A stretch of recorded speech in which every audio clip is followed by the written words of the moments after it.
light, 2 lights, 3 lights, 4 lights, 5 lights, and it's go, go, go, go! Hello everyone, welcome back to the 5 Red Lights. My name's Aaron, and let's dive on into 5 things great and 5 things that sucked about the Dutch Grand Prix. So before we start, I just want to say a quick thank you to someone who always comments on my videos, Brethren John. Thank you so much for your kindness in commenting and supporting my videos. I really appreciate it. You're a wonderful guy to talk to as well. Keep it up. And for everyone else, just follow suit on whether it's my videos or somebody else's videos. Just show that kindness, show that support, because that is what life is all about. Be kind. Kind is king. Be like brethren. Okay, so let's start with the things that were sucky about the Dutch Grand Prix. In at number 1, I've got the orange smoke that could have potentially caused an accident. Now, I'm not any way against creating an atmosphere, but they were told, the Dutch fans, not to bring the flares because of the potential accident they could have caused. And they were lighting them before the race on the formation lap, which I thought was a bit silly. And had there been an accident, then you know they would have obviously been at fault for it. And that sucks. We don't want to cause problems on the racetrack. We saw it last week in Spa with visibility. We don't need needless visibility issues. So just think about that, please, Dutch fans. It's not sensible. In at number 2 on the list of things that sucked about the Dutch Grand Prix was the difficulty in overtaking. Now, I don't want to see drive-by DRS passes. Far from it. I want to see people duking it out on the brakes, but when you've got a circuit layout that almost actively prevents any of that, that sucks. And I hate that. It just doesn't create good racing, which is rubbish. Number 3 is Valtteri Bottas' pace, again leaving him nowhere in terms of fighting for the victory. He's been like this all season, and it's something we've seen before in his Sunday performances with Mercedes. Really good over one lap, but then just fades away massively from Lewis Hamilton's pace on a Sunday, and it kind of left him as the blocker again. It's something he's had to fulfill before against Ferrari, and now he's had to do it with less success against Red Bull. So Valtteri, I know you're going to Alfa Romeo, but you really need to pull your finger out, because otherwise, you know, Alfa Romeo will be your last stop in Formula 1, and for a bloke of your quality, that's not fair. But your pace sucks. Sort it out. Number 4, the traffic. It's a short circuit, but it looked more like the M25. And for anyone who doesn't live in the UK, the M25 is a very busy motorway where it's just always clogged up with traffic, and it's incredibly annoying. But sometimes traffic in Formula 1 is fine. It adds an extra variable to a contest if someone gets slowed down or there's an accident. But the sheer volume of traffic it was just outrageous. Everyone outside of the top 3 was a lap down. I don't think that should ever be happening. That tells me either the circuit is too short or the cars are way too spread out in terms of their performance, and that doesn't do anyone any good. For teams to be getting lapped and being a lap down that aren't lap down worthy, if that makes sense, that sucks. That does them no good. Think back to 1998, the first race of 1998. The 2 McLarens Adrian Newey designed burst out of Australia and lapped everyone. Only the 2 McLarens ended up on the lead lap, and that went down poorly. So this isn't good enough. That sucks, because traffic gets in the way of battles and it stops us seeing those wheel-to-wheel combats, because drivers have to get out of the way and then they slow down the leaders and that gap opens up, and we saw that with Max and Lewis. My 5th and final thing that sucked about the Dutch Grand Prix was Sergio Perez's entire weekend. I know he recovered in the points, but his qualifying performance was not good enough. He knows that, Red Bull know that, we know that.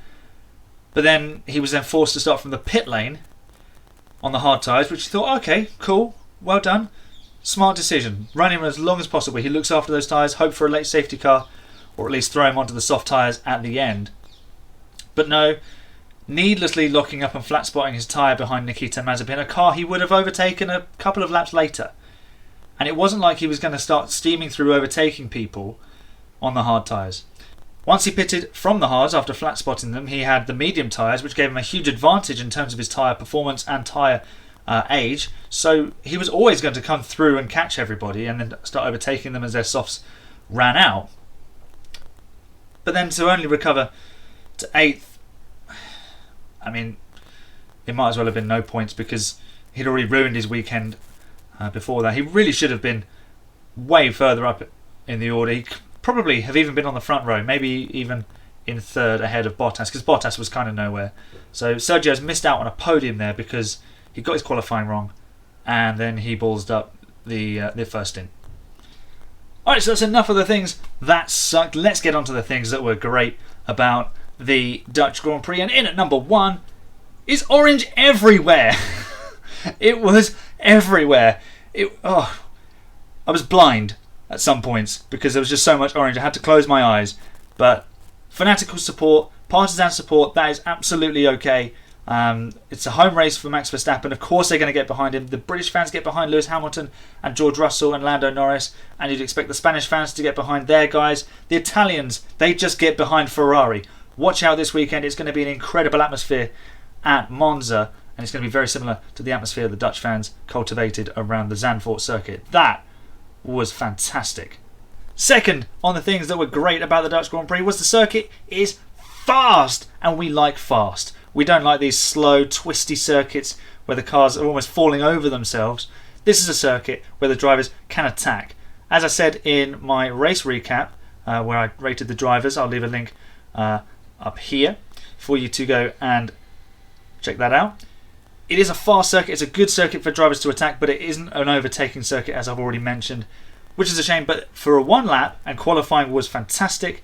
It was really, really good to watch. Also, the 2 corners with the banking, turn 3 and turn 14, spectacular. Love that. More banking, please, F1. In number 3 on the things that were great was mistakes being punished. How often do we see a nice big tarmac runoff area and, you know, the 2 Williams in qualifying both made mistakes.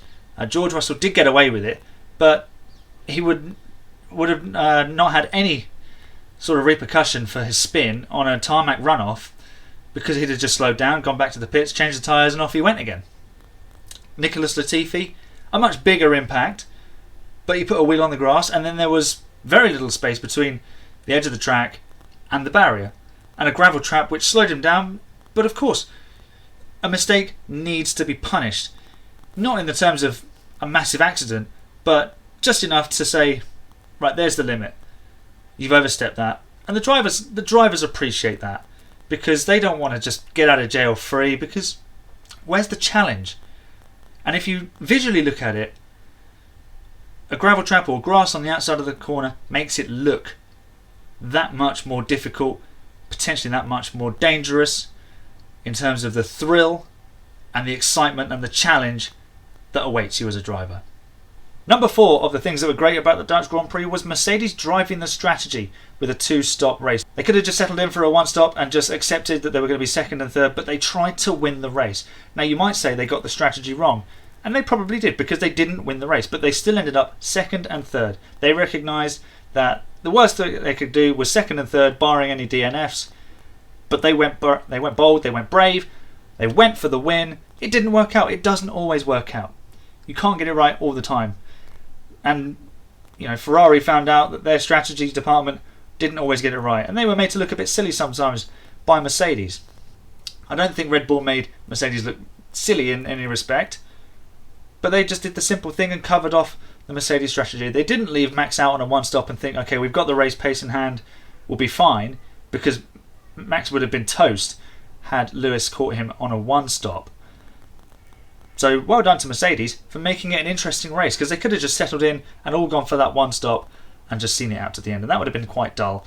And it wasn't a dramatically exciting race as it was, but the 2-stop strategy definitely helped bring it to life a bit more. And finally, the 5th and final great thing about the Dutch Grand Prix was Max Verstappen delivering when the pressure was on.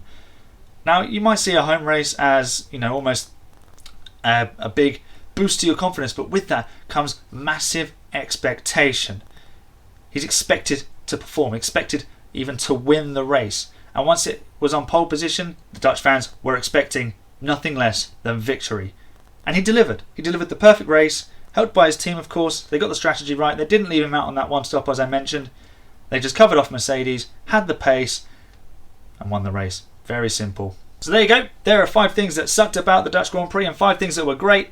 Let me know in the comments what you thought sucked and what you thought was great about the race. As always, take a moment to subscribe if you enjoy the videos around here. Like the video if you enjoyed it as well. And also follow me on Twitter and on Instagram. I'll leave the links in the description down below. My link to my Twitch will be on there as well. I'm going to try and do some Sunday morning race previews before races as we go through to the end of the season. And also remember, hashtag kind is king. Be more like brethren, who I mentioned at the start of the video. Comment on people's videos, show them some love and support their efforts. That's all for today. Thank you so much for taking the time to watch. My name's Aaron, this has been the 5 Red Lights, and when the 5 Red Lights go out at Monza, I'll see you there. Bye for now.